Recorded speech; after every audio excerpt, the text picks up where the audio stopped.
Bonjour à tous, nous nous retrouvons aujourd'hui pour une nouvelle capsule qui va essayer de démontrer l'intérêt de l'illustration dans un recueil de poésie. Alors, je n'ai pas la télévision moi-même, mais je regarde parfois chez les autres certaines chaînes, notamment, je crois qu'elle s'appelle Muséum TV. Une chaîne qui parle d'art graphique d'une manière générale. Et j'y découvre l'autre jour une émission sur Raoul Dufy.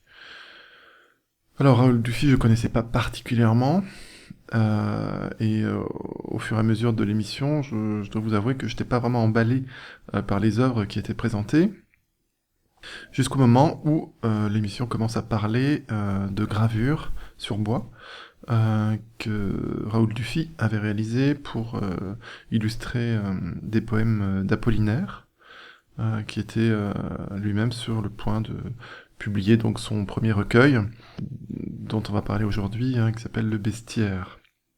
Et là, franchement, autant j'étais pas emballé jusqu'à maintenant, mais alors là, coup de cœur, je trouve que ces gravures sur bois sont juste magnifiques. Simples, belles, et comme ils disent dans l'introduction, une sorte de mélange entre cubisme et art premier.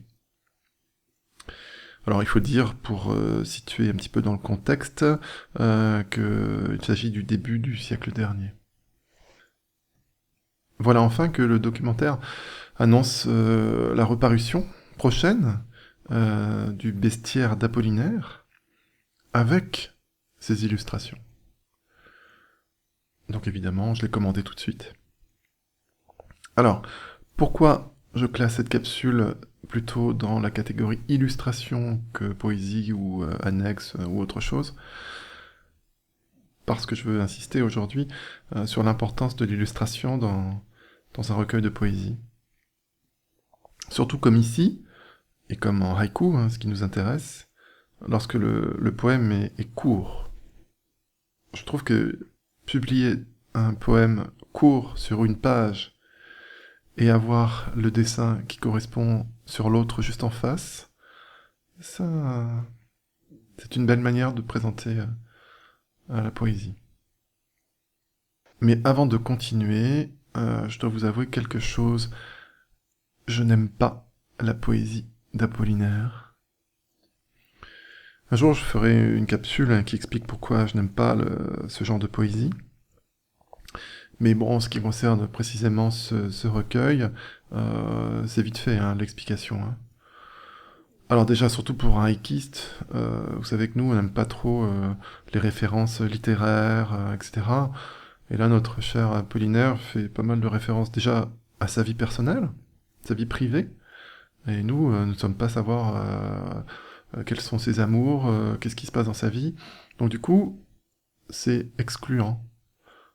Ça nous laisse un petit peu en dehors. Bah, voilà. Ou alors il faut faire toute une étude, un profil de la personne pour savoir de quoi il parle. Donc, surtout nous, en haïku, on fait pas du tout ça, donc c'est pas ce qui nous intéresse. Et puis, donc, il y a encore beaucoup de références bibliques, religieuses. Donc nous sommes très loin du haïku, qui doit être simple, un petit peu dépouillé de tout ça, et l'idée c'est surtout pas de faire la démonstration de son savoir. Mais surtout, ce qui m'a choqué, ce sont les rimes. Alors vous connaissez le principe des rimes riches ou plus ou moins pauvres, etc.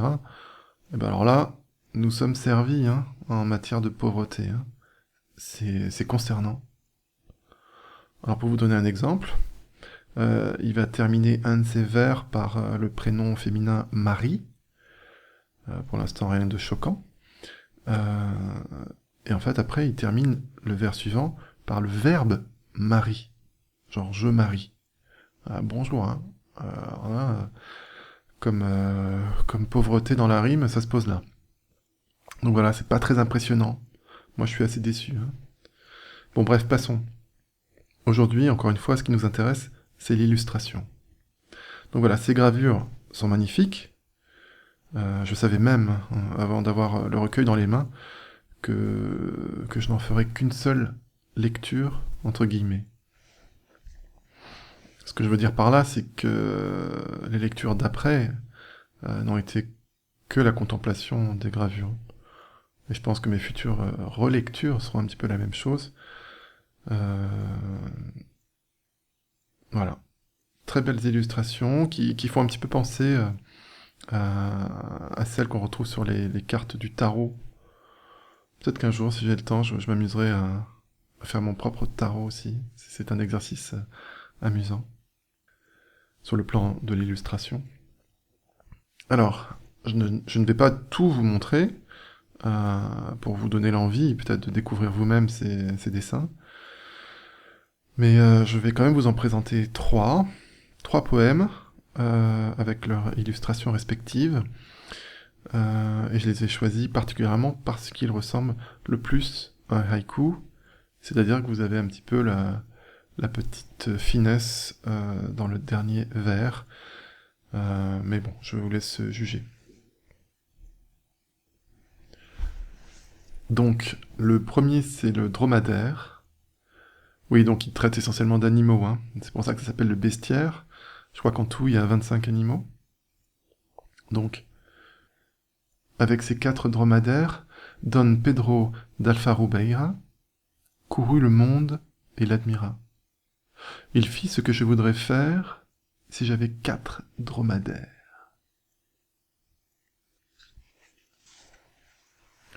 Un petit peu plus loin, la chenille.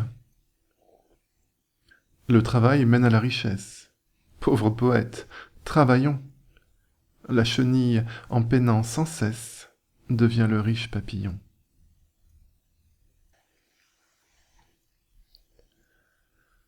Et encore un petit peu plus loin, le paon.